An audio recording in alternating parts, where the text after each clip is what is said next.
What's the word, everybody? Today we're going to talk about a slept-on animation show that was made in the late 90s called MTV Downtown.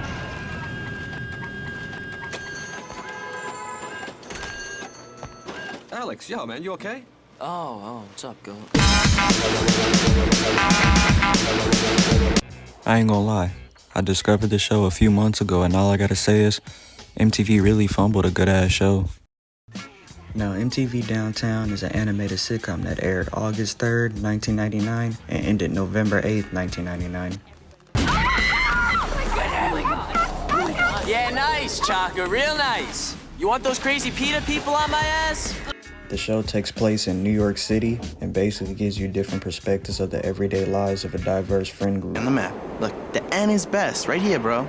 Look, we sit on that, and we can't lose. Damn, man, you really blow me away. It was a year before I even knew this thing was a map. The show's got like a really cool, edgy kind of vibe to it, and it was ahead of its time with the animation and exaggerated cutaway scenes.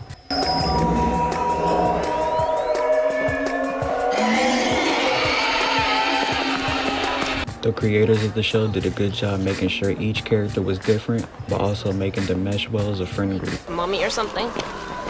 Chaka, we were so worried about you. Come on, guys, let's get her home. After giving a little introduction to the show, now we're going to talk more about the characters. First character of the show that I'm going to introduce is Alex Henson. Hey, Alex, we're going to Coney Island. You want to come? Alex? He's afraid of jellyfish. And women in thong bikinis. Thanks, sis. Alex is the main protagonist of the show, and he works at a copy shop.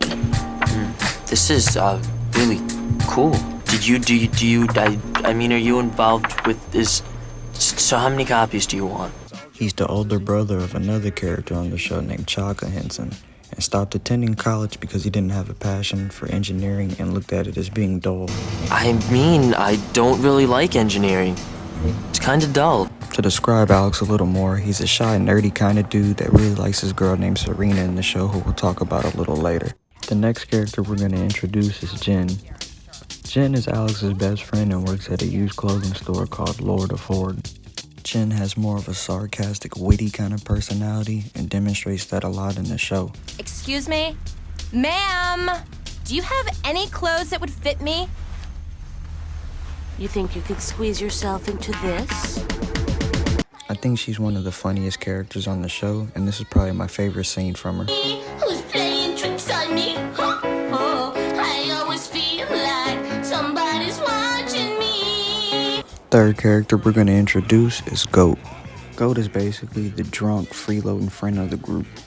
He tries to give Alex advice about women and even tried to put something in motion for him, but that didn't start or end well. What have we here? Calgon, take me away. No, you don't have to go. Please stay, so I can beat the piss out of you. The fourth character of the show that we're going to introduce is Chaka Henson. Chaka is the younger sister of Alex. She's disobedient, uncontrollable, and rebellious.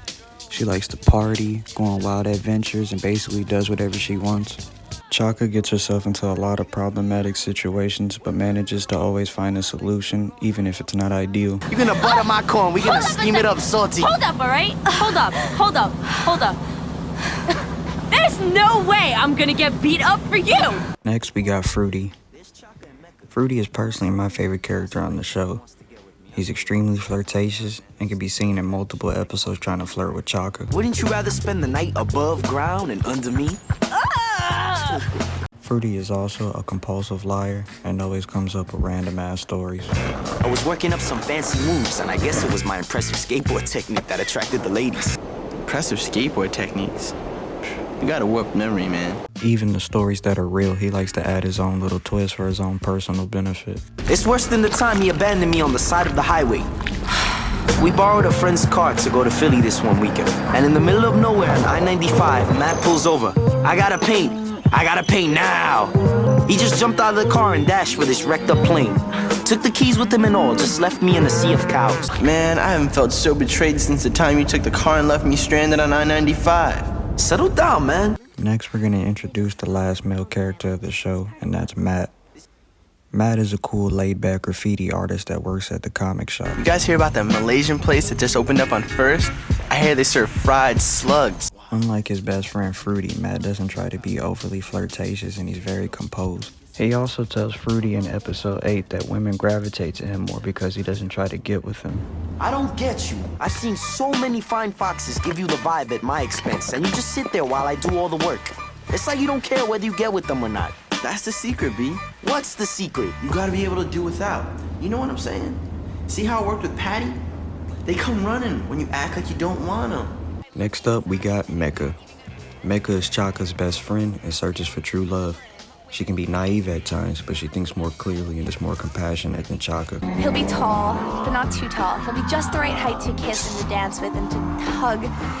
And while we're dancing, he'll lean over and he'll whisper in my ear and tell me things he can't even tell his girlfriend. Girlfriend? Even though she's more of a vibrant person than Chaka, they do share some of the same characteristics in terms of being rebellious. Chaka? Mecca can also be seen talking to Alex's friend, showing interest in their Thursday night game. The reason I pointed this out is because I feel like this scene shows Mecca's more compassionate side, and that she's optimistic and not always worried about being cool. Cool dragons. Did you draw these? No, get your... you've exposed a secret map. Final character of the show that we're going to introduce is Serena. Serena is Alex's love interest, and she works at the comic shop with Matt. What's wrong with fried slugs? They're no worse than charred cow or processed pig guts. Serena wears a lot of black in the show, and she's got like a goth look to her. She tells Alex her appearance on the show gives people the wrong impression of her. You've got a great look. Thanks, but it gives people really weird ideas about me. Like I must worship Satan or something. I mean, I do have a pagan worldview, but that's not the same thing. She also changed her look on one of the episodes because she was tired of attracting the wrong people. My old look was attracting all the lowlives. Maybe now I'll finally find a decent guy. Serena friend-zoned Alex after he realized he was wrong for not embracing her new look, and because he kept procrastinating their plans for the parade. You gotta believe I didn't intentionally blow you off. I'm really sorry. Okay. Serena, I think you're really great. Goth or no goth. And you're amazing. And I wish I could just... What I'm trying to say is... Alex, geez, you don't have to pour it on. We're cool, okay? You're still my friend. I'll see you around. Come on. In conclusion, I feel like if this show would have been promoted better, and if it would have had more episodes, it would have been one of the best adult animated sitcoms of all time.